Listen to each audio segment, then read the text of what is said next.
નમસ્કાર વિદ્યાર્થી મિત્રો. તો વિસ્ડમ એકેડેમીમાં તમારું હાર્દિક સ્વાગત છે. મારું નામ છે ભાર્ગવ દેવાણી અને આજે આપણે એક નવી યુટ્યુબ સિરીઝ શરૂ કરવા જઈ રહ્યા છે કે જેનો આપણો મેઇન ટોપિક રહેવાનો છે પ્લેસીસ ઇન ન્યૂઝ સિરીઝ છે. તો તમને ખબર છે કે અલગ અલગ એક્ઝામ્સ હોય છે, યુપીએસસી હોય, જીપીએસસી હોય, એસટીઆઈ, ડીવાયએસઓ, પીએસઆઈ, આરએફઓ, ઘણી બધી એક્ઝામમાં જીઓગ્રાફી લગતા કરંટ અફેરના ક્વેશ્ચન આવતા હોય છે. ઓકે, એમાં કોઈ કોઈ પ્લેસીસ ન્યૂઝમાં આવતા છે અને ઇવન જીઓગ્રાફીની બહારના પ્લેસ પણ તમને પૂછતા હોય છે, જેમ કે કલ્ચરમાં કોઈ વસ્તુ ન્યૂઝમાં હોય, કોઈ હિસ્ટ્રીમાં વસ્તુ ન્યૂઝમાં હોય, કોઈ પોલિટિકલમાં પણ ક્યાંક બળવો થતો હોય તો પણ પૂછતા હોય છે. કરંટ અફેરમાં તો હોય જ છે. તો ટ્રાય કરેલી છે કે નવેમ્બરથી મે સુધીના અલગ અલગ પ્લેસ જે છે આપણે અલગ અલગ એપિસોડ કરશું. અત્યારે એપિસોડ 1 છે આપણો. તો અલગ અલગ એપિસોડમાં જેટલા most of the place cover થાય ને આઈએમપી, એવું નહીં કે નકામા પ્લેસ, તો જે આઈએમપી વસ્તુ છે આપણે કવર કરવાની ટ્રાય કરશું. તો સ્ટાર્ટ કરીએ. અને સ્ટાર્ટ કરીને પહેલા તમને બતાવી દઉં કે ભાઈ કેવા પ્રકારના ક્વેશ્ચન જે છે તમને મેપિંગ બેઝ અથવા તો પ્લેસીસ બેઝ પૂછાય છે. તો સૌથી પહેલા જે હમણાં જ પેપર ગયું છે એફટીઆઈ 2024 કે જે લગભગ 22 ડિસેમ્બર લગભગ એક્ઝામ હતી છે, તો એમાં તમે જોઈ શકો છો 2 ક્વેશ્ચન પૂછેલા છે.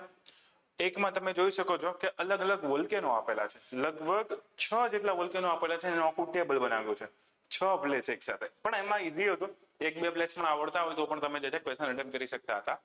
અને પછીનો ક્વેશ્ચન કયો છે તો કે બાલી જાત્રા, મેં તમને કીધું ને કલ્ચર કે હિસ્ટ્રીના પોઈન્ટ હોય તો પણ એ લોકો પૂછતા હોય છે. તો બાલી જાત્રા કઈ જગ્યાએ છે?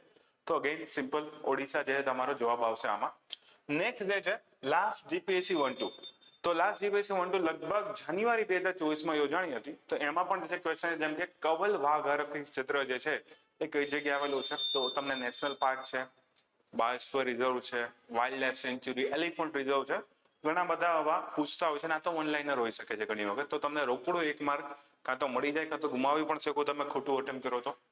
નેક્સ્ટ છે તમે જોઈ શકો 10 ડિગ્રી ચેનલ વાળો ક્વેશ્ચન પૂછવામાં આવ્યો છે. તો એકદમ ઈઝી છે. તો તમે જીઓગ્રાફી સ્ટેટિકમાં પણ કરતા હશો કદાચ કે 10 ડિગ્રી ચેનલ કઈ જગ્યાએ આવેલી છે, કયા બે વસ્તુને અલગ પાડે છે. એના પછી પણ એક છે સતલેજ નદી ભારતમાં કઈ ઘાટીમાંથી પ્રવેશ કરે છે? તો સિપકિલા ઘાટી જે છે એમાં આન્સર આવતો હોય છે. તો તમે જોઈ શકો કે ભાઈ 1-2માં પણ છે. આ તો ખાલી તમને ડેમો માટે કે ભાઈ કેવા પ્રકારના ક્વેશ્ચન પૂછાય છે. બાકી ક્વેશ્ચન તો ઘણા બધા પૂછાયેલા છે ને ઘણી બધી એક્ઝામ હોય છે. ખાલી તમને આઈડિયા આવે કે મેપિંગ બેઝ ક્વેશ્ચન અથવા તો પ્લેસીસ જે ન્યૂઝમાં હોય છે, વર્લ્ડ મેપિંગ હોય, ઇન્ડિયા મેપિંગ હોય કે બીજું કોઈ પણ હોય, એના પરથી ક્વેશ્ચન કેવા પૂછાય. ઇવન યુપીએસસીમાં તો તમને ખબર છે બહુ પૂછે છે એવું બધું. તો યુપીએસસીમાં તો પાછા 2 માર્ક એક સાથે કવર થઈ જશે. તો અહીંયા તમે જોઈ શકો અલગ અલગ કન્ટ્રીઝ આપેલા છે. ફિનલેન્ડ છે, જર્મની છે, નોર્વે છે, રશિયા છે. અને તમને એવો પ્રશ્ન પૂછેલો છે કે નીચે ઉપરનામાંથી જેટલા પણ કન્ટ્રીઝ છે એમાંથી કોની બોર્ડર નોર્થ સી, ઉત્તરી સમુદ્ર, નોર્થ સી સાથે કોની બોર્ડર્સ તમને જોવા મળશે? તો ઓપ્શન પણ પાછા આવે છે, ઓનલી 1, ઓનલી 2, ઓનલી 3, ઓલ 4. એવું નહીં કે 2 અને 3, 1 અને 4, કોઈ પણ 1, કોઈ પણ 2, કોઈ પણ 3, એવી રીતે જે છે તમારો ઓપ્શન છે. આનો જવાબ કોઈને ખબર હોય તો કોમેન્ટ કરીને કહેજો કે શું જવાબ આવશે 10 નંબરમાં. અને એક 2020નો જૂનો ક્વેશ્ચન પણ છે. એમાં પણ તમે જોઈ શકો કે ભાઈ સિયાચિન ગ્લેશિયર કઈ જગ્યાએ લોકેટેડ છે? અક્ષય ચીનની કઈ ઈસ્ટમાં છે, લેહની ઈસ્ટમાં છે, ગિલગિતની નોર્થમાં છે કે નુબ્રા વેલીની નોર્થમાં છે? તો કે આ તો બહુ ફેમસ ક્વેશ્ચન હતો ત્યારે, એ સમયે કરંટમાં પણ રહેતો હતો. તો એના કારણે ક્વેશ્ચન પૂછાતા હોય છે. અને ધ્યાન રાખવું કે આવા ક્વેશ્ચન ગમે ત્યાંથી નથી આવી જતા. જનરલી કોઈ કરંટમાં માહિતી હોય, અપડેટ હોય, કોઈ ત્યાં ઇવેન્ટ થઈ હોય તો જ જે છે પૂછતા હોય છે. બાકી કોઈ તો રેન્ડમ પણ આવે, પણ મોસ્ટ ઓફ ક્વેશ્ચન જે છે આપણા પ્રિડિક્ટેબલ હોય કે અચ્છા આવો ક્વેશ્ચન જે છે તમને પૂછી શકે છે. તો ટાઈમ વેસ્ટ નથી કરતા અને ડાયરેક્ટ સ્ટાર્ટ કરી દઈએ આપણી સિરીઝ. અને સૌથી પહેલું જે પ્લેસ જોવાનું છે અલજોબ. અગેન 6 મહિનાનું કરંટ કવર કરવાનું છે આપણે. છેક નવેમ્બર, ડિસેમ્બર, જાન્યુઆરી, ફેબ્રુઆરી, માર્ચ અને એપ્રિલ. 20 એપ્રિલ જે આપણી નવી ડેટ આવેલી છે એને ટાર્ગેટ કરીને જે છે આપણે છેલ્લા 6 મહિના લીધેલા છે. સૌથી પહેલા જોઈએ અલજોબ વિસ્તાર. આ અલજોબ વિસ્તાર પહેલા તો એ ખબર હોય છે કઈ જગ્યાએ આવેલો છે. તો તમે અહીંયા બાજુમાં મેપમાં જોઈ શકો છો સાઉદી અરેબિયામાં. તો સાઉદીમાં જે છે આખો વિસ્તાર આવેલો છે અને ઉત્તરની તરફ તમને આ વિસ્તાર જોવા મળશે. બાજુમાં તમે જોઈ શકો જોર્ડનની પણ બોર્ડર છે, આ બાજુ ઇઝરાયલ છે, આ બાજુ ઇજિપ્ત છે, રેડ સી છે, થોડુંક દૂર ઈરાક પણ છે. તો આ બધું એટલા માટે કેમ કે તમે હમણાં જેવું બોર્ડર્સ પૂછતા હોય છે. હમણાં એક એક્ઝામમાં યુક્રેનની પણ બોર્ડર પૂછેલી હતી. ઓકે, પણ કઈ વાંધો નહીં. પહેલા તો આપણે જોઈએ કે ભાઈ કરંટ અફેર્સ એના માટે હતું. તો અલ જોબનો જે વિસ્તાર છે તમે જો આખો વિસ્તાર શુષ્ક અને અર્ધ શુષ્ક વિસ્તાર, મતલબ કે રણ વિસ્તાર છે. અને ત્યાં થઈ છે પ્રથમ વખત ઇતિહાસમાં હિમવર્ષા અથવા તો તમે કહી શકો છો સ્નોફોલ થયો હતો. તો એના કારણે ન્યૂઝમાં છે. પણ સાઉદી અરેબિયાની પહેલી હિમવર્ષા નથી. સાઉદી અરેબિયાનું એક ક્ષેત્ર છે અલ લોઝ પર્વત. ત્યાં દર વર્ષે હિમવર્ષા થાય છે, કોમન છે ત્યાં. પણ અલ જોફમાં પ્રથમ વખત થઈ હતી. તો એક તમારે કરંટ અફેર યાદ રાખવાનું છે. અલ જોબ અને અલ લોઝ નજીક નજીક છે. તમે જો ક્ષેત્રમાં કન્ફ્યુઝ ના થતા, બંને સાઉદીમાં તમને જોવા મળવાના છે. અને સાવ સિમ્પલ પોઈન્ટ લખેલો છે. કઈ જગ્યા છે? ઉત્તર ભાગમાં છે, રણ વિસ્તારમાં છે. તો મેં તમને કીધું જ છે રણ વિસ્તાર હોય તો કેવો રહેવાનો? સૂકો ભાગ છે, રેતાળ ભાગ છે, રહેવાનો છે. હવે કદાચ તમને ક્યારેક ક્યારેક ડાયરેક્ટ લોકેશન ના પૂછે, તમને ક્યારેક ક્યારેક એનું રીઝન પણ પૂછી નાખે કે અલજોફ વિસ્તાર છે એમાં બરફ વર્ષા જોવા મળેલી હતી, એનું રીઝન શું છે? તો રીઝન સાવ સિમ્પલ છે, global warming and climate change. Global વોર્મિંગના કારણે જે છે આપણી વિન્ડની પેટર્ન છે, હવામાનની પેટર્ન છે, એમાં ફેરફાર થયો. તો એમાં મેઇન એક શબ્દ યાદ રાખવાનો છે, પોલાર વોર્ટેક્સ અને કોલ્ડ એર માસ.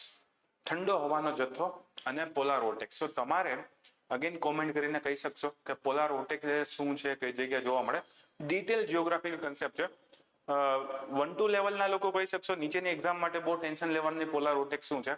બટ હવે તો નક્કી ના કહેવાય, પેપરની ક્વોલિટી કેવી નીકળે, સારી પણ નીકળી શકે. યુપીએસસી વાળા તો ખાસ ધ્યાન આપજો, પોલાર વોર્ટેક્સ શું છે. ક્લિયર? તો અત્યારે આમાં કેટલું યાદ રાખવાનું? અલજો, સાઉદી અરેબિયા, ઉત્તરનો ભાગ, રણ વિસ્તાર, પ્રથમ વખત બરફ વર્ષા છે. સાઉદી અરેબિયાની પહેલી વખત નથી. રીઝન સિમ્પલ છે, દર વખતે હોય છે, એ જ છે ક્લાઇમેટ ચેન્જ અને ગ્લોબલ વોર્મિંગ. અહીંયા તમે ફોટો પણ જોઈ શકો છો કે જે બરફ વર્ષા થાય, આખી જમીનનો ભાગ તમે જોઈ શકો છો એકદમ સફેદ સફેદ થઈ ગયો છે. રણ વિસ્તારમાં બરફ પડેલો છે એ. અને આના ઉપરથી અગેન આપણે ફ્યુચરમાં કવર કરશું. હમણાં રાજસ્થાનના ચુરુમાં પણ જે છે બરફ પડેલો છે. ક્લિયર? અહીંયા ન્યૂઝ પણ આપેલી છે. નેક્સ્ટ જે છે આપણે જોવાનો છે માઉન્ટ, પર્વત જોવાનો છે. આ પર્વતમાં જે તાજેતરમાં વોલ્કેનો બ્લાસ્ટ થયો છે. આ પર્વતનું નામ છે માઉન્ટ લેવોટોબી લાકી લાકી જ્વાળામુખી. તો બહુ લાંબુ અને ખતરનાક નામ છે, પણ યાદ રાખવું પડશે. તો માઉન્ટ લેવોટોબી જે છે કઈ જગ્યાએ છે? તો કે ભાઈ ઇન્ડોનેશિયામાં. તમને ઘણી વખત સાવ સિમ્પલ લોકેશન પણ પૂછી નાખશે, જેમ કે માઉન્ટ લેવોટોબી જે છે ખાલી જગ્યા દેશમાં આવેલ છે. ઘણી વખત તો સાવ સિમ્પલ ક્વેશ્ચન, જેમ કે હમણાં લાસ્ટ ટુ લાસ્ટ સન્ડે એકાદી એક્ઝામ ગઈ હતી, તો એમાં એવો પ્રશ્ન હતો કે મોયોતે. ઓકે, આ તમે જોજો, જે હસમુખ સરના પીરિયડમાં નવી એક્ઝામ આવેલી છે અલગ અલગ. તો મોયોતે ખાલી જગ્યા છે. તો હિન્દ મહાસાગરમાં આવેલો એક આઇલેન્ડ છે, એવો PAK માં જે છે આન્સર ટીક કરેલો હતો. તો તમે સર્ચ કરશો છેલ્લા 1-2 પેપર, તમને આઈડિયા આવી જ જશે. પણ એ 1-2 નું નહોતું કે STI ડિવાઇઝન નહોતું, જે બીજી એક્ઝામ્સ આવે છે એના GS માં ક્વેશ્ચન હતો. પણ મતલબ કે તમે સમજી શકો કે અઘરા લેવલના ના જોયેલા હોય એવા પણ કરંટના ન્યૂઝ જે છે, પ્લેસ છે, તમને પૂછી શકતા હોય છે. તો અત્યારે યાદ રાખશો માઉન્ટ લેવોટોબી કઈ જગ્યાએ છે? ઇન્ડોનેશિયામાં છે. એની નજીકમાં બીજો માઉન્ટ પણ આવેલો છે, માઉન્ટ મેરાપી. હવે આ બંનેના આઇલેન્ડ અલગ અલગ છે. એક છે ફ્લોરેસ નામના ટાપુ પર આવેલો છે અને એક છે સુમાત્રામાં આવેલો છે. સુમાત્રા પણ આઇલેન્ડ છે, ફ્લોરેસ પણ આઇલેન્ડ છે. તમને ખબર છે ઇન્ડોનેશિયા આખે આખો આઇલેન્ડનો આર્કીપેલાગો. આર્કીપેલાગો એટલે કે દ્વીપ સમૂહ છે. એમાં ઘણા બધા ટાપુ આવેલા છે. જેમ કે તમે ઇમેજમાં જોઈ શકશો કે બે એના 3-4 મેઇન ટાપુના નામ તમારે યાદ રાખવા પડે. જેમ કે આ સુમાત્રા છે. યુપીએસસી માંગીને એક વખત એવો ક્વેશ્ચન હતો કે ભાઈ સુમાત્રા જે છે એ ભારતમાં અહીંયા ગ્રેટ નિકોબારની નજીક આવેલું છે. એવો એક ક્વેશ્ચન આવી ગયો હતો. તમે બહુ ફેમસ છે, જોયેલો પણ છે. સુમાત્રા, જાવા, જાવાનું નામ તમે સાંભળેલું હશે, કોફી ફેમસ છે. બોર્નિયો, ફ્લોરેસ આઇલેન્ડ, અને જે ભારતીયો માટે ફેમસ છે એ બાલીનો વિસ્તાર. તમે જો જે આપણે, અને આ એક જ એવો વિસ્તાર છે કે જ્યાં તમને હિન્દુઇઝમ થોડુંક વધારે જોવા મળશે. બાકી બધી જગ્યાએ ઇસ્લામ તમને વધારે જોવા મળશે. અને ટુરિઝમ પણ તમને અહીંયા ભારતીય લોકો જે છે બાલીમાં ખાસ જતા હોય છે. તો એ યાદ રાખ. પણ અત્યારે આપણે કયો યાદ રાખવાનો છે? ફ્લોરેસ આઇલેન્ડ. એના સિવાયના પણ લોકેશન કામના છે, જેમ કે સ્ટ્રેટ ઓફ મલક્કા. તમને ક્વેશ્ચન સિમ્પલ આવી જાય, સ્ટ્રેટ ઓફ મલક્કા, મલક્કાની સામુદ્ર ધુની, કે જ્યાંથી ઘણો બધો ટ્રેડ નીકળે છે, ટ્રેડ થાય છે, એ કયા બે દેશની વચ્ચે છે? ઓકે, તો યાદ રાખવાનું છે. એના સિવાય એક દરિયો જે છે આરાફુરા સી, એ કઈ જગ્યાએ આવેલો છે? એવો પણ ક્વેશ્ચન. આ નીચે તમે જોઈ શકો ઓસ્ટ્રેલિયાનો વિસ્તાર છે. આ બધો ન્યૂ ગિની અથવા ન્યૂ ગિનિયાનો વિસ્તાર છે. આપણી બાજુ ઇન્ડોનેશિયાનો વિસ્તાર છે. અને એના સિવાય જે છે સેલેબસ સી છે, એ પણ થોડોક ફેમસ હોય છે. ઉપર સાઉથ ચાઇના સી છે, એ તો બહુ ફેમસ હોય છે જીઓ પોલિટિક્સ માટે જે છે અત્યારે. નીચે તો સિમ્પલ ઇન્ડિયન ઓશન છે. અહીંયા તિમોર લેસ્તે કરીને એક દેશ આવેલો છે, એના ઉપરથી તિમોર સી જે છે નામ પડેલું છે. પણ એટલું બધું નથી જોવું આપણે. અત્યારે જે કરંટ છે એ જ આપણે જોઈએ. કરંટ શું છે? માઉન્ટ લેવોટોબી જે છે એનો એક્સપ્લોઝન થયું. હમણાં જ આપણે જોયું કે અલગ અલગ વોલ્કેનો તમને પૂછી શકે છે, તો આપણે યાદ રાખશું. વોલ્કેનો ઇન્ડોનેશિયામાં છે, ફ્લોરેસ નામના ટાપુ પર છે. તમને એવું પણ પૂછે છે ફ્લોરેસ ટાપુ કઈ જગ્યાએ છે? બાજુમાં જ માઉન્ટ મેરાપી છે, તો એ પણ યાદ રાખવાનું છે. અને ઇન્ડોનેશિયા જે છે એમાં ઘણા બધા સક્રિય જ્વાળામુખી એક્ટિવ વોલ્કેનોસ આવેલા છે. પણ એ ચેન્જ થતા રહે છે. ક્યારેક અમુક વેબસાઇટમાં લખેલું છે એક્ટિવ છે, ક્યારેક ડોર્મેન્ટ વોલ્કેનો લખેલું હોય છે. પણ જો તમને એવો પ્રશ્ન કદાચ ક્યારેક આવે કે વિશ્વમાં સૌથી વધારે સક્રિય જ્વાળામુખી ક્યાં છે, તો ઇન્ડોનેશિયા આવે છે. પણ સક્રિય નિષ્ક્રિય બધું ભેગું કરો તો યુએસએ થોડુંક આગળ આવે છે એમાં. પણ સક્રિય જ્વાળામુખીમાં અત્યારે એઝ ઓફ નાઉ ઇન્ડોનેશિયા જે છે બહુ જ આગળ તમને જોવા મળશે. અને આ બધો શેનો ભાગ છે? આખો ઇન્ડોનેશિયા પેસિફિક રિંગ ઓફ ફાયરનો ભાગ છે. પેસિફિક રિંગ ઓફ ફાયર એટલે એવો વિસ્તાર કે જ્યાં બહુ જ વધારે ભૂકંપ અને જ્વાળામુખી આવતા હોય છે અને પરિણામે સુનામી પણ વધારે આવી શકે છે. અને અહીંયા તમને ઇન્ડોનેશિયાના બધા વોલ્કેનોસ જે છે, મોસ્ટ ઓફ વોલ્કેનોસ તમને હાઇલાઇટ કરીને બતાવવામાં આવેલા છે. તો તમે આરામથી પોઝ કરીને ઝૂમ કરીને જે છે આ વિડીયો જોઈ શકો છો. એમાં તમે જોઈ શકો આ મેરાપી છે, એ ફેમસ છે. ઓકે, એના સિવાય લેવોટોબી પણ હતો. આમ આટલું બધું કેમ ગોતવા જવું? કરાકાટુ છે, કરાકાટુ પણ બહુ ફેમસ છે. એના સિવાય માઉન્ટ ઈબુ છે, એ પણ બહુ ફેમસ છે. તો બહુ બધા વોલ્કેનો અહીંયા તમે જો ઈબુ નામનો વોલ્કેનો તમને જોવા મળશે. અહીંયા લેવોટોબી વોલ્કેનો છે. અહીંયા તમારે બહુ અંદર ચેક કરવું પડશે કઈ જગ્યાએ આવેલો છે. તો ઘણા બધા વોલ્કેનો છે. બધા તો યાદ નથી રાખવાના, 100-150 વોલ્કેનો છે. પણ ખાલી એક વખત જોવાનું, નામ વાંચવાના, તો તમને આઈડિયા આવે કે ભાઈ કયા કયા વોલ્કેનો છે અહીંયા આસપાસમાં આવેલા છે. ખાલી ઇન્ફોર્મેશન માટેની સ્લાઇડ છે. આને એટલું સિરિયસલી ના લેતા, પણ તમારી ઈચ્છા હોય તો એક વખત સર્ચ કરી શકશો આમાં. ઓકે, નેક્સ્ટ છે માનસ નેશનલ પાર્ક. માનસ નેશનલ પાર્કમાં એક પોઝિટિવ ન્યૂઝ જોવા મળી. પોઝિટિવ ન્યૂઝ શું છે? તો કે વાઘની વસ્તીમાં સારો એવો વધારો જોવા મળ્યો. તો અહીંયા તમે જોઈ શકો માનસ નેશનલ પાર્ક છે. બાજુમાં જ એક દેશ આવેલો છે ભૂતાન. તો તમને આવો પણ ક્વેશ્ચન પૂછાય, ભૂતાન. બીજું, ભૂતાનમાં બીજું નેશનલ પાર્ક છે જેનું નામ છે રોયલ માનસ નેશનલ પાર્ક. અને બંને નેશનલ પાર્ક કનેક્ટેડ છે. તમે જોઈ શકો આ વાળો જે પાર્ક છે ને આખો કનેક્ટેડ છે. અને હજી ત્રીજું શબ્દ આવશે માનસ, કેમ કે અહીંયાથી પસાર થાય છે માનસ નદી. ઓકે, ફરી પાછું 3 જે છે આપણે માનસ શબ્દ યાદ રાખવાના છે. ભારતમાં, આસામમાં માનસ નેશનલ પાર્ક, ભૂતાનમાં રોયલ માનસ નેશનલ પાર્ક, અને ત્રીજું માનસ નદી. આ માનસ નદી કોને મળશે? તો કે ભાઈ બ્રહ્મપુત્રા નદીને જે છે એ મળવાની છે. તો એ પણ યાદ રાખવાનું છે કે ભાઈ માનસ નદી કોને મળશે? બ્રહ્મપુત્રા નદીને મળશે. એના છે માનસ એટલો ફેમસ એરિયા છે કે ત્યાં તમને યુનેસ્કો વર્લ્ડ હેરિટેજ સાઇટ પણ છે, નેશનલ પાર્ક પણ છે, પ્રોજેક્ટ ટાઈગરનું ટાઈગર રિઝર્વ એટલે કે વાઘ અનામત ક્ષેત્ર પણ છે. હમણાં તમે જોયું એક વાઘ અનામત ક્ષેત્ર પૂછેલું હતું. એલિફન્ટ રિઝર્વ પણ છે ને બાયોસ્ફિયર રિઝર્વ પણ છે. તો તમે જોઈ શકો માનસ એકદમ બાયોડાયવર્સ રિજન છે, એટલે કે જૈવ વિવિધતાથી સમૃદ્ધ વિસ્તાર તમને જોવા મળે છે. ત્યાં કેટલી ફેમસ પ્રજાતિઓ છે એના નામ છે, બટ અગેન એ તો બદલતા રહેશે. અત્યારે વાઘ ફેમસ છે એટલે એના માટે. અને જંગલી વાઇલ્ડ વોટર બફેલોઝ જે છે એ પણ અહીંયા ફેમસ તમને જોવા મળવાની છે. આના સિવાય તમે અહીંયા જોઈ શકશો કે ઘણા બધા બીજા નેશનલ પાર્ક પણ જે છે આસામના આપણે હાઇલાઇટ કરેલા છે. તો એમાંથી ક્યાં ક્યાં ફેમસ છે એકવાર આપણે ટ્રાય કરીએ જોવાની. તો તમે જો માનસ ટાઈગર રિઝર્વ ને માનસ નેશનલ પાર્ક બંને સાથે સાથે આવેલા છે. ઓકે, એના સિવાય અહીંયા દિબ્રુ સાયખાવા બાયોસ્ફિયર રિઝર્વ છે, એ બહુ ફેમસ છે. દિબ્રુ અને સાયખાવા પાસે આવેલા 2 ગામ છે. અહીંયા તમે જોઈ શકો છો કે બ્રહ્મપુત્રા નદી છે એ આવે છે. એના સિવાય કાઝીરંગા તો વર્લ્ડ ફેમસ છે. આખું કાઝીરંગાની થોડુંક દૂર નમેરી અથવા તો નામેરી ટાઈગર રિઝર્વ છે અને નેશનલ પાર્ક છે, એ પણ ફેમસ છે. એના સિવાય દેવપર બીલ, આ આખો વિસ્તાર એ તમે જોઈ શકો છો. RS એટલે કે રામસાર સાઇટ, એ પણ બહુ ફેમસ છે. રામસાર સાઇટ પણ તમને ઘણી વખત પૂછતા હોય છે. બહુ બધા વિસ્તાર જે છે આમાં ફેમસ તમને જોવા મળવાના છે. અને એક અહીંયા તમે જોઈ શકશો દિહિંગ પટકાઈ. પટકાઈ જે છે અહીંયા ટેકરીઓ તમને જોવા મળશે નોર્થ ઈસ્ટમાં. તો પટકાઈ હિલ્સ કયા સ્ટેટ્સમાં આવેલી છે, કયા સ્ટેટ્સમાં આવેલી છે કોમેન્ટ કરીને કહેજો. ઓકે, તો ઘણા બધા છે. હવે એક તો આપણે નહીં કહી શકીએ. ડન, ચલો નેક્સ્ટ. અને હા, આમાં શું યાદ રાખવાનું હતું? માનસ નેશનલ પાર્ક તમારે યાદ રાખવાનું હતું. નેક્સ્ટ છે હોકરસર વેટલેન્ડ. વેટલેન્ડ એટલે કે આદ્રભૂમિ. અગેન જે રામસાર સાઇટ કહેવાય છે એમાં વેટલેન્ડ પણ તમે કહી શકો, આદ્રભૂમિ પણ કહી શકો છો.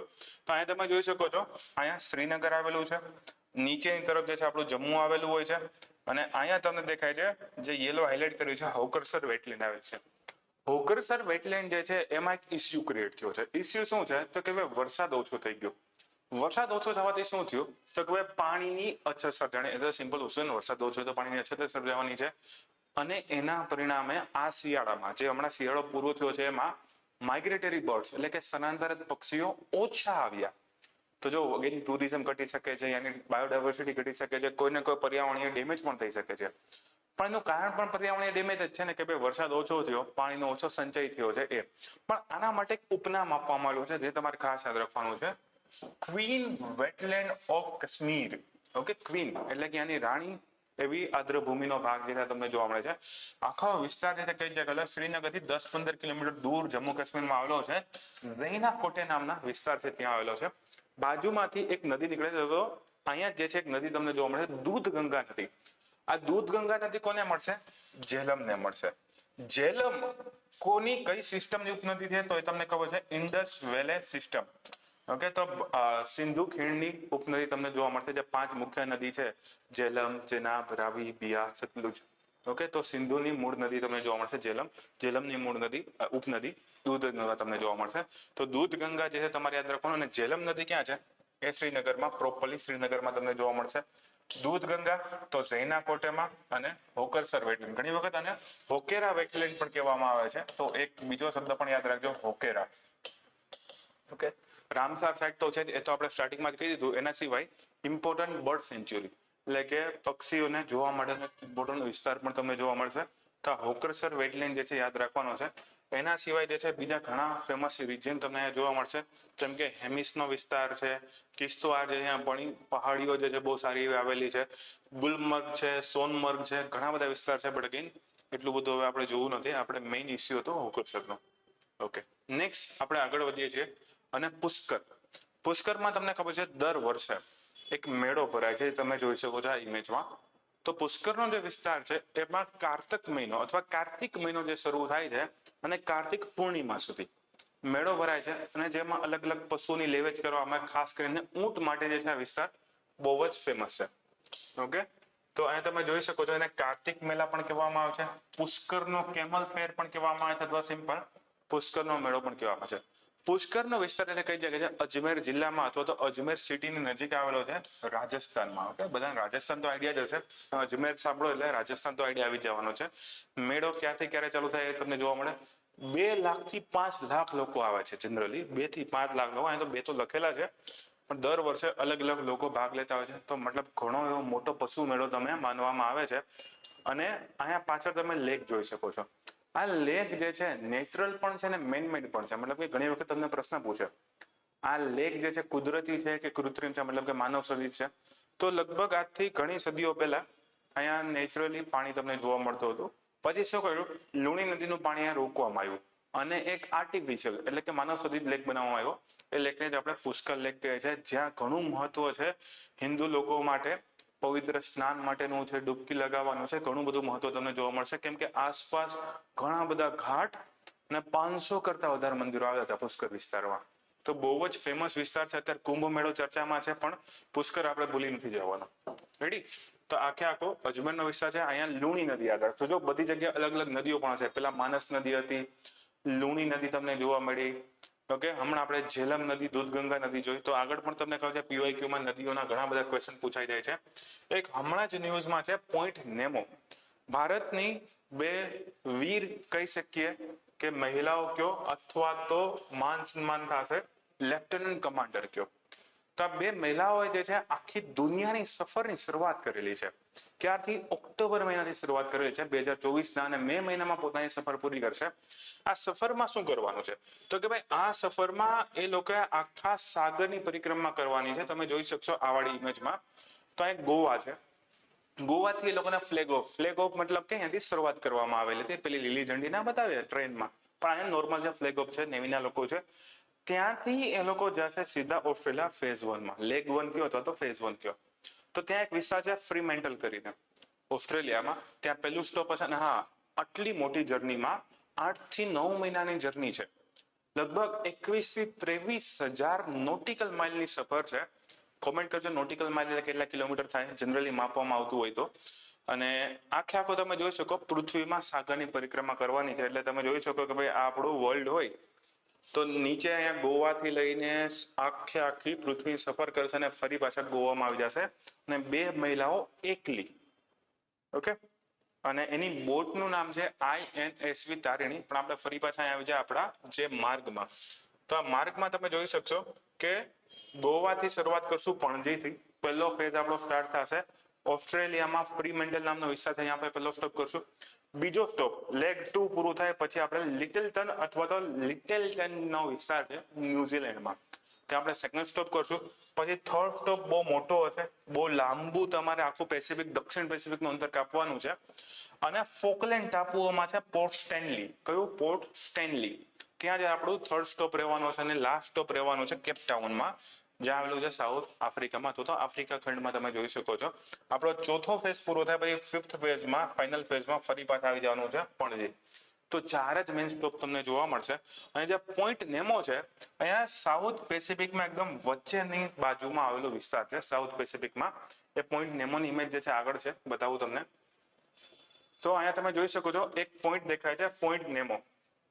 ત્યાંથી નજીક તો નજીક વિસ્તાર 2627 કિલોમીટર દૂર છે, લખેલું પણ હશે. તો 2600 કિલોમીટર દૂરનો વિસ્તાર છે. ઘણી વખત તો એવું થાય કે અહીંયા તમે જો હોય તો સૌથી નજીક તમને દેખાશે અવકાશ યાત્રીઓ. આંતરરાષ્ટ્રીય અવકાશ મથક એટલે કે ઇન્ટરનેશનલ સ્પેસ સ્ટેશન. એની અંદર તમને ખબર છે 400 કિલોમીટરની આસપાસ એક અવકાશ મથક જે છે પૃથ્વીનું પ્રદક્ષિણા કરતું રહેતું હોય છે, ફરતું રહેતું હોય છે. તો ક્યારેક ક્યારેક એ બંને મેચ થઈ જાય તો આ લોકો માટે સૌથી નજીક 400 કિલોમીટર દૂર રહેલા અવકાશ યાત્રીઓ છે. કેમ કે આ બધા જમીનના ભાગ તમે જોશો ઘણા બધા માઇલ્સ દૂર છે. ઓકે, નજીકમાં નજીક જમીનનો ભાગ 2600 કિલોમીટર દૂર છે મિનિમમ. તો આ પોઈન્ટ નેમોમાં આ બે મહિલાઓ જે છે પહોંચેલી હતી. અને ત્યાં તમે જોઈ શકો પાછળ ફોટો પણ પાડેલો છે. તમે જોઈ શકો અહીંયા ફોટો પાડેલો છે. આ બે જ મહિલાઓ જે છે જે પહોંચે છે. બંને લેફ્ટનન્ટ કમાન્ડર છે, ઇન્ડિયન નેવીમાં છે. ઘણા વર્ષોની ટ્રેનિંગ ચાલુ હતી, એવું નતું કે પહેલી જ વખત જે છે ગયા છે. અને અહીંયા તમે જોઈ શકો તારીની અથવા તો તારીની INSV એટલે કે Indian naval selling vessel. Okay, vessel એટલે કે એક પ્રકારની બોટ. તો એ લોકો જે છે આમાં ગયા છે અને એ પ્રોગ્રામનું નામ છે નાવિકા. નાવિકા એટલે કે લેડી નામ છે. સાગર પરિક્રમા અને 2 રોમન આંકડામાં 2 લખેલું છે. તો આની પેલા સાગર પરિક્રમા એક પૂર્ણ થઈ ગઈ છે જેમાં 6 મહિલાઓ જે છે ગઈ હતી. અને હવે તમે જોઈ શકો ખાલી 2 જ મહિલા ગઈ છે. ક્લિયર? તો આ પોઈન્ટ નેમો છે પૃથ્વીમાં સૌથી દૂરનો વિસ્તાર છે. એટલે એને એક ઉપનામ પણ આપવામાં આવેલું છે પોલ, ઓશનિક પોલ ઓફ ઇનએક્સેસિબિલિટી. તમે જોઈ શકો છો ઓશનિક પોલ ઓફ ઇનએક્સેસિબિલિટી. ઇનએક્સેસિબિલિટી એટલે કે તમે જઈ ના શકો, અપ્રાપ્યતા, બહુ જ દૂર છે, સુલભ નથી. અને સમુદ્રી ધ્રુવ એટલા માટે કેમ કે બહુ જ દૂર આવેલો છે એના કારણે. અને તમને ખબર છે પેસિફિક મહાસાગર ખૂબ જ મોટો છે અને ત્યાંથી પસાર થવું બહુ જ અઘરું છે. આ જે વિસ્તાર છે ને અહીં તમે જોઈ શકો છો સાઉથ આફ્રિકા અને એન્ટાર્કટિકાનો ભાગ દેખાય છે. આ વિસ્તારમાંથી નીકળવું બહુ અઘરું છે. અને અહીંયા આવેલા છે ફોકલેન્ડ આઇલેન્ડ્સ. તમારે કોમેન્ટ કરીને કહેવાનું છે સાઉથ આફ્રિકા અને એન્ટાર્કટિકાની વચ્ચે બહુ પાતળી ચેનલ્સ આવેલી છે. એ ચેનલનું નામ શું છે? સમુદ્રી ચેનલ છે, ટીવીની ચેનલ નથી. તો એ ચેનલનું નામ શું છે તમારે કોમેન્ટ કરીને જણાવવાનું છે. અને બીજી વસ્તુ કે અહીંયા સુધી જવામાં બહુ મોટા દરિયાઈ મોજા આવે છે. એ લોકોએ ખુદે 2 સાયક્લોનનો સામનો કરેલો છે. તમે વિચાર કરી શકો કે સમુદ્રી જીવો ખરા, આટલી રાત્રે અંધારું કરવું હોય. તમે વિચાર કરો કે આપણે એમનો કોઈ અંધારી શેરીમાં જાય તો પણ તમને ડર લાગતો હોય છે. આ તો આખો વિશાળ દરિયો, આજુબાજુમાં કાંઈ નથી, કોઈ લાઇટ્સ જ નહીં, અને ત્યાંથી નીકળવાનું. તો ખૂબ જ બહાદુર કહેવાય. સિમ્પલ છે ભાઈ, આપણી કેપેસિટી તો નથી, આપણે એક્સેપ્ટ કરી લઈએ. તો તમે જોઈ શકો છો. અને આમાં યાદ કઈ વસ્તુ રાખવાની પ્રિલિમ પર્સપેક્ટિવથી આપણે જોઈ લઈએ. સૌથી પહેલા તો જહાજનું નામ INSV તારીણી. પ્રોગ્રામનું નામ ઓકે કે ભાઈ સાગર પરિક્રમા 2. INSV નું ફૂલ ફોર્મ યાદ રાખવાનું. કઈ જગ્યાએ ક્રોસ કર્યું? પોઈન્ટ નેમોને ક્રોસ કર્યું. પોઈન્ટ નેમો કઈ જગ્યાએ આવેલો છે? સાઉથ પેસિફિકમાં આવેલો છે. ઓકે, બંને લેફ્ટનન્ટ કમાન્ડરના નામ રૂપા અને દિલના લેફ્ટનન્ટ કમાન્ડર એ યાદ રાખવાના છે. અને આ લિટલટનનો જે વિસ્તાર છે ન્યુઝીલેન્ડમાં, ત્યાંથી એ લોકો જતા હતા ફોકલેન્ડ ટાપુ સુધી, જ્યાં આવેલું છે પોર્ટલેન્ડ. અને વચ્ચે જ આવેલું હતું તમે જોઈ શકો છો પોઈન્ટ નેમો. તમે પાછળ પણ જોઈ શકો દરિયો જે છે કેટલો ઉછળે છે. એના સિવાય શું છે કે ભાઈ ત્યાંથી એ લોકો પાણીના નમૂનાઓ પણ લીધા. ભારતની ઓશનોગ્રાફીની ઇન્સ્ટિટ્યૂટ છે એને ચેકિંગ માટે. તો તમે જો સાયન્સ એન્ડ ટેકનું પણ કામ કરવું છે, બહાદુરીનું તો કામ છે જ. ઓકે, નેક્સ્ટ શું યાદ રાખવાનું છે કે આ ક્યારે સ્ટાર્ટ થઈ યાત્રા? તો ઓક્ટોબરમાં સ્ટાર્ટ થઈ, લગભગ મે મહિનામાં પૂરી થશે. મે 2025માં પૂરી થશે. 8 થી 9 મહિનાનો સમય લાગે છે. 21 થી 23,000 નોટિકલ માઇલ લાગે, કેમ કે રસ્તો એક્ઝેક્ટ નક્કી ના, થોડો ઘણો ફેરફાર કરવો પડે. 4 વિસ્તાર યાદ રાખવાના છે. ઓસ્ટ્રેલિયામાં ફ્રીમેન્ટલનો વિસ્તાર છે, ન્યુઝીલેન્ડમાં લિટલટનનો વિસ્તાર છે, ફોકલેન્ડમાં પોર્ટલેન્ડનો વિસ્તાર છે. ફોકલેન્ડ ક્યાં છે? સાઉથ અમેરિકામાં. કેપ ટાઉન દક્ષિણ આફ્રિકામાં જે છે યાદ રાખવાનું. ફરી પાછું ક્યાં આવી જશું? ગોવા આવી જશું. એક ઉપનામ આપવામાં આવ્યું છે આ વિસ્તારને યાદ રાખવાનું છે. સૌથી નજીકનો વિસ્તાર ક્યારેક ક્યારેક કોણ હોય છે? ઇન્ટરનેશનલ સ્પેસ સ્ટેશન હોય છે. અને એના સિવાય જે છે આ વિસ્તારમાં લોકો નથી રહેતા, ના જ રહે, કોણ જમીન હોય તો રહીને. તો એના કારણે તમને એવું જોવા મળશે કે અહીંયા ઘણી વખત અવકાશી કચરો એટલે કે તમારા સ્પેસયાન હોય, કોઈ રોકેટ્સ હોય, જૂના સેટેલાઇટ્સ હોય, સેટેલાઇટ્સના કોઈ ગેજેટ્સ હોય છે, એને ડમ્પ કરવામાં આવે, ઉપરથી અવકાશને ધક્કો આપી દેવામાં આવે, એટલે ફ્રિક્શનના કારણે સળગી ઉઠશે. નીચે પડશે તો પણ કોઈ ખતરો નથી, કેમ કે કોઈ માણસો રહેતા જ નથી ત્યાં, એટલે એને કહેવામાં આવ્યું છે કબ્રસ્તાન. શેના માટેનું? અવકાશયાન માટેનું. આ જે અવકાશ છે, જે પણ પદાર્થો જે હવે એન્ડ ઓફ ધ લાઈફ એ પહોંચી ગયો, પોતાની સર્વિસ જે છે પૂરી થઈ ગઈ એના માટે. તો પોઈન્ટ નેમો જે છે એના માટે પણ યાદ રાખવાનો છે. આ આખો મેપ જે છે યાદ રાખજો. નેક્સ્ટ છે 7મું સ્થળ આપણે જોઈએ, ડેરેન ગેપ. તમને ખબર છે યુએસએમાં હમણાં નવા પ્રેસિડેન્ટ આવેલા છે, પ્રેસિડેન્ટ ડોનાલ્ડ ટ્રમ્પ. તો એણે ઘણા બધા લોકોને જે ગેરકાયદેસર રહેતા હોય છે એને બહાર કાઢેલા છે. એમાં ઘણા બધા ભારતીયો પણ હતા. પછી ભારતીય હોય કે બીજા કોઈ પણ દેશમાં ઘણાને બહાર કાઢેલા છે. પણ ઘણા બધા લોકો યુએસએમાં ઘૂસણખોરી કરે છે, તો તેમ કહી શકો ઇલીગલ ઇમિગ્રેશન કરે છે. એના માટેનો એક રસ્તો બહુ ન્યૂઝમાં રહ્યો છે. એ રસ્તાનું નામ છે ડેરેન ગેપ. પણ આ રસ્તો અમેરિકામાં નથી આવેલો. આ રસ્તો આવેલો છે કોલંબિયા અને પનામાની વચ્ચે. ઓકે, અગેન કહું છું, કોલંબિયા સાઉથ અમેરિકામાં આવેલો દેશ છે, પનામા સેન્ટ્રલ અમેરિકામાં આવેલો ભાગ છે. ઓકે, પનામા કનેક્ટ કરશે સાઉથ અમેરિકાને અને નોર્થ અમેરિકાને કનેક્ટ કરશે. તો પનામા અને કોલંબિયાની વચ્ચે તમે જો આટલો વિસ્તાર છે એને કહેવામાં આવે છે ડેરેન ગેપ અથવા ડેરિયન ગેપ કહેવામાં આવે છે. એની આજુબાજુમાં સમુદ્ર છે, અહીં તમે જોઈ શકો છો પેસિફિક ઓશન છે અને ઉપર કેરિબિયન ઓશન છે, એટલે કે તમારો કેરિબિયન સમુદ્ર તમને જોવા મળવાનો છે. આ આખો વિસ્તાર ક્રોસ કરવો બહુ જ અઘરો છે. શું કામ? એકદમ ઘાટ કાદવ કીચડવાળા જંગલો આવેલા છે ત્યાં. એના સિવાય પર્વતીય વિસ્તાર પણ છે. મચ્છર બચ્છર તો ઠીક છે, ત્યાં ઘણા પ્રાણીઓ પણ તમને જોવા મળશે, તો એનાથી પણ બચવાનું. અને સૌથી મેઇન નુકસાન, ત્યાં કોઈ ગવર્મેન્ટના બદલે આતંકવાદી સંગઠન કયો, ગુંડા કયો, ઓર્ગેનાઇઝ ક્રાઇમ કયો કે લૂંટારા કયો, એ લોકોનું શાસન ત્યાં વધારે છે. તમારે એને પૈસા આપવા પડે સિક્યુરિટી માટે, પાસ થવા માટે દરેકે દરેક ચેકપોઈન્ટ એ લોકોના ક્રોસ કરવા પડે, અને કોઈ સુવિધા નહીં. મારે ફિઝિકલી ગારામાંથી નીકળવાનું, વૃક્ષો ચડવાના, પર્વતો ચડવાના, નદીઓ ક્રોસ કરવા. તમે જો 1 2 3 તો નદીઓ દેખાય છે. અને પછી તમે પહોંચશો ક્યાં? તો તમે પનામા ક્રોસ કરશો. હજુ તમે અમેરિકા નથી પહોંચ્યા, એટલે કે યુએસએ નથી પહોંચ્યા. તો ડેરેન ગેપ યાદ રાખજો. રસ્તો શેના માટેનો છે? યુએસએ પહોંચવા માટેનો. પણ કયા બે દેશની વચ્ચે છે? પનામા અને કોલંબિયાની વચ્ચે. કોલંબિયા ક્યાં છે? સાઉથ અમેરિકામાં. પનામા જે છે આપણું સેન્ટ્રલ અમેરિકાનો પાર્ટ જે છે ગણવામાં આવે છે. આખો વિસ્તાર 97 કિલોમીટરનો વિસ્તાર તમને જોવા મળે છે. અને બધી ઇન્ફોર્મેશન બાકીની અહીંયા લખેલી છે, એ તમારે યાદ રાખવાની છે. નેક્સ્ટ જે છે કૈલાસ માનસરોવર યાત્રા. તો ભારત અને ચીનના સંબંધોમાં એક પોઝિટિવ વસ્તુ એ જોવા મળેલી છે કે ભાઈ આપણે કૈલાસ માનસરોવર યાત્રા રીસ્ટાર્ટ કરવા માટે એગ્રી થઈ ગયા છે. આ કૈલાસ માનસરોવર યાત્રા તમને ખબર છે હિન્દુ લોકો માટે તો નહીં જ, બીજા ઘણા બધા લોકો માટે જે છે ખૂબ જ પવિત્ર માનવામાં આવે છે. તમે પોઈન્ટ પર લખેલા હિન્દુ લોકો હોય, બૌદ્ધ હોય, જૈન હોય કે બોન પ્રજાતિ હોય. બોન પ્રજાતિ, બોન ધર્મ હોય તિબેટનો, એનો લોકલ ધર્મ તમે ગણી શકો છો. દરેક માટે કૈલાસ માનસરોવર જે છે પવિત્ર સ્થાન ગણવામાં આવે છે. તો કૈલાસ જે છે તમે જોઈ શકો છો ડાયમંડ શેપમાં આવેલો આખો બ્લેક માઉન્ટેન તમે જોઈ શકો છો, પણ એ તિબેટમાં આવેલો છે. તમે ઇમેજ જો તો તમને આઈડિયા આવશે કે આ ભારતનો ભાગ છે, નેપાળ છે, ભૂતાન છે, સિક્કિમ છે, ઉત્તરાખંડ, હિમાચલ પ્રદેશ, જમ્મુ કાશ્મીર, અને પાછળ શું છે આખો જો ચાઇના તિબેટ લખેલું છે. તો તિબેટમાં આ વિસ્તારમાં આવેલો છે આપણો કૈલાસ પર્વત. જો નામ કૈલાસ છે, આવેલો ક્યાં છે? ચીનમાં આવેલો છે. નીચે 2 લેક આવેલા, નીચે એટલે થોડાક દૂર છે, એક્ઝેક્ટ નીચે નથી. તો નીચે જે છે 2 લેક આવેલા છે. એક છે માનસરોવર, જે પણ ખૂબ જ પવિત્ર છે. બાજુમાં છે રાક્ષસતાલ અથવા તો રાક્ષસ તાલ. તાલ એટલે અગેન લેક જ થવાનું છે. તો એ બંને લેક યાદ રાખવાના છે. આજુબાજુમાંથી આ કૈલાસ માનસરોવર ને કૈલાસ માનસરોવર અને રાક્ષસ તાલ માંથી 4 મેઇન નદીઓ નીકળે છે. એ 4 નદીના નામ પણ યાદ રાખવાના. જો અગેન નદીઓ આવી ગઈ છે. એ 4 નદીના નામ અહીંયા પણ લખેલા છે.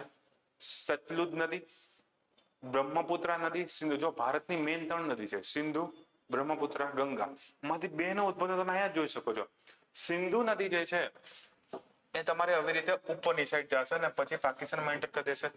બ્રહ્મપુત્ર નદી છે એ નીચેની સાઈડથી ઉદ્ભવશે અને અરુણાચલ પ્રદેશથી ભારતમાં પ્રવેશશે.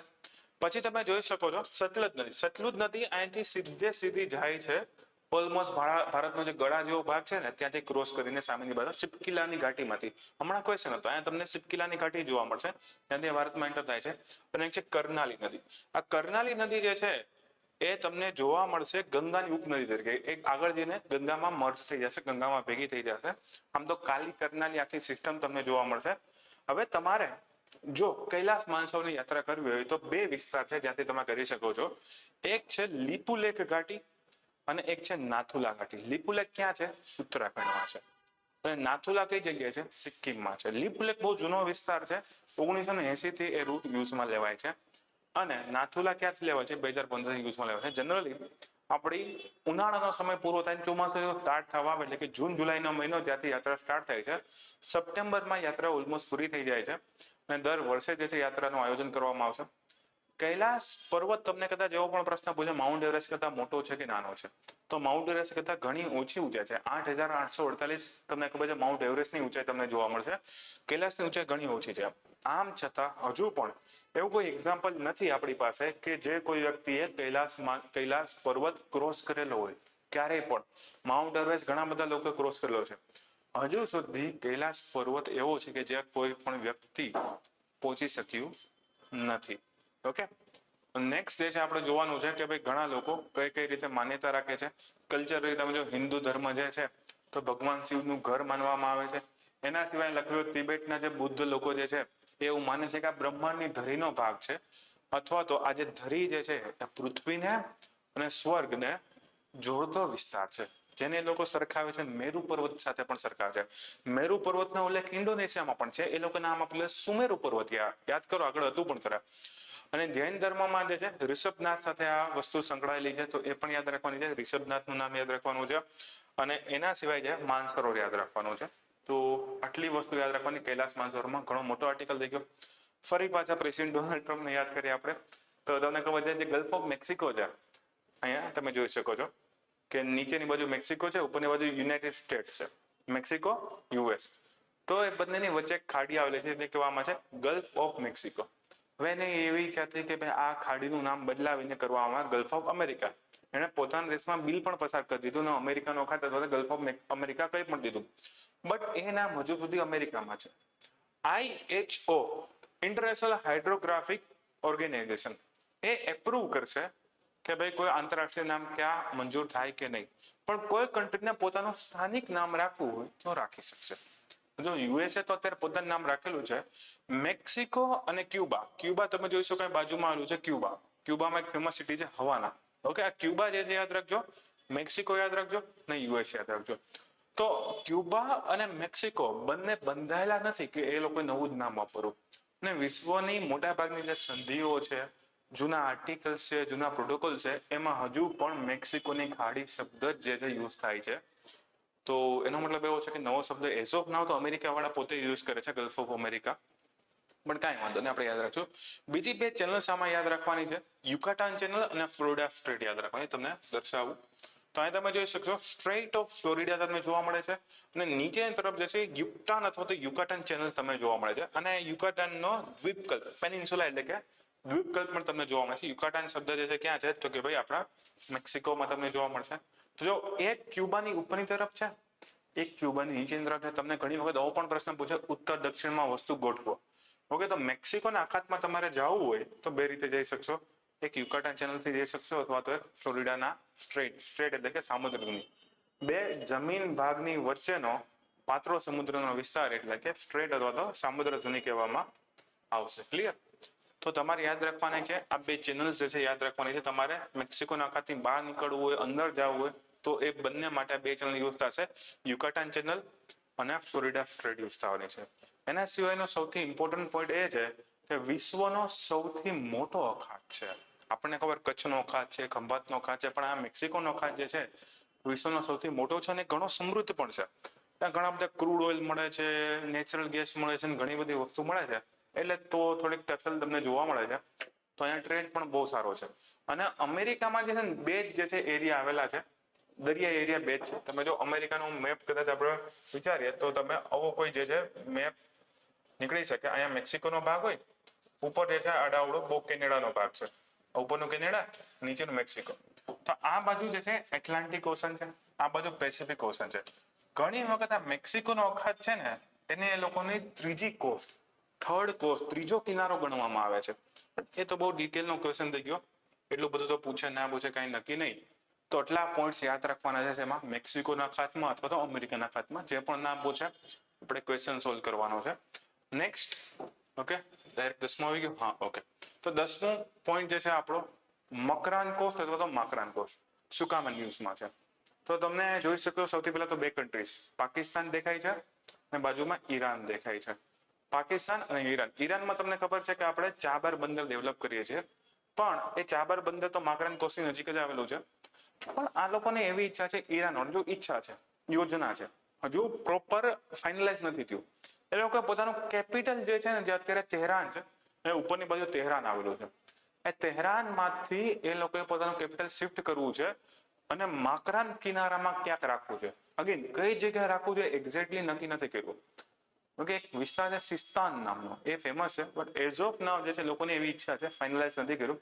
તો અહીંયા શું કામે રાખવું છે? તો કે ભાઈ તહેરાનનો જે ભાગ છે, એ તહેરાનના ભાગમાં ગરીબી, બેરોજગારી બહુ વધી ગઈ છે, પોપ્યુલેશન પ્રેશર બહુ વધી ગયા છે, અને આમ શું કહે, કેપિટલ જેવું લાગે ને, રાજધાની જેવું કોઈ દેશની, એવું ફીલ નથી આવતું. અને જે એડમિનિસ્ટ્રેટિવ વહીવટી લોકો જે છે એને પણ બહુ પ્રેશર હોય છે, લોકોનું પ્રેશર હોય, મીડિયાનું પ્રેશર હોય, પોલિટિશિયનનું પ્રેશર હોય છે. તો એના કારણે લોકો વિચારે કે એક શાંત વિસ્તાર ગોતીએ જ્યાં ડેવલપમેન્ટ પણ સારું કરી શકીએ, પ્લાન્ટ ડેવલપમેન્ટ કરી શકીએ અને ફાયદો પણ થાય. તો એ લોકોને ધ્યાનમાં આવી છે માકરાન કોસ્ટ. એના ઘણા ફાયદા છે. પહેલો ફાયદો એ છે કે સી ટ્રેડ તમારો ઈઝી થઈ જશે. પર્શિયન ગલ્ફ કે જ્યાં તમને બહુ જ સારું ઓઇલ જોવા મળે છે, તો પર્શિયન ગલ્ફથી કનેક્ટિવિટી થાય. ઓકે, પહેલો પોઈન્ટ આ થઈ ગયો.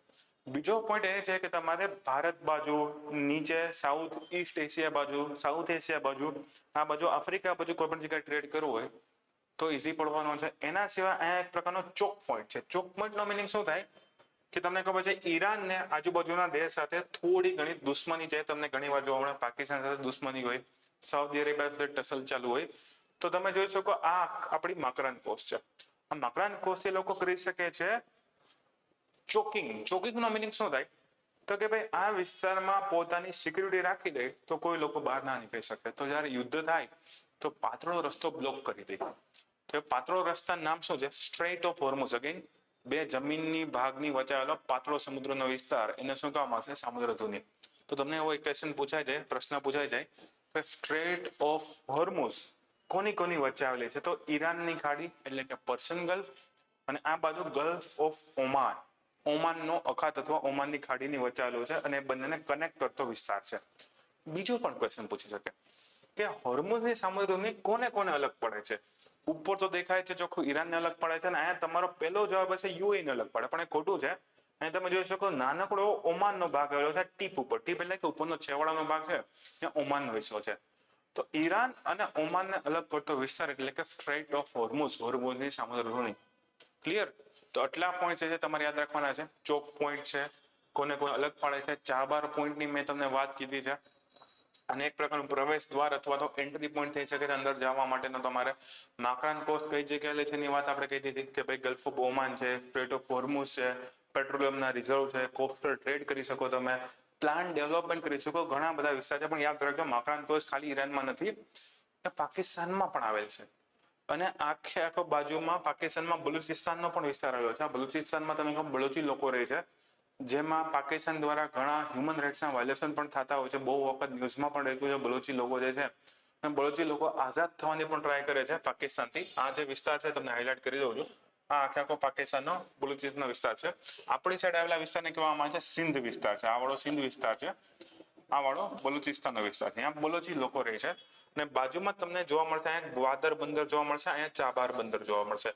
પેલું જે કરાચી છે ને, અહીંયા બંનેના મર્જિંગ પોઈન્ટ પાસે આવેલું છે. અહીંયા સિંધુ નદી પૂરી થાય છે આખી આખી. આટલું બધું આપણે નથી કરવું, તો આપણે ખાલી માકરાન કોસ્ટ છે યાદ રાખશું. ક્લિયર? તો અહીંયા જે છે આપણા 10 મેઇન લોકેશન થઈ ગયા છે. તો નેક્સ્ટ એપિસોડ થોડાક ટાઈમમાં જ ફરી પાછો લઈ આવશું. Thank you. અને જે ક્વેશ્ચન પૂછેલા છે ટ્રાય કરો કે તમે એનો આન્સર કરો. આગળ જે વચ્ચે વચ્ચે પોઈન્ટ્સ પૂછેલા છે, અને આ બધા પોઈન્ટ્સ જે છે એને યાદ રાખવાની ટ્રાય કરજો. ધન્યવાદ. Thank you.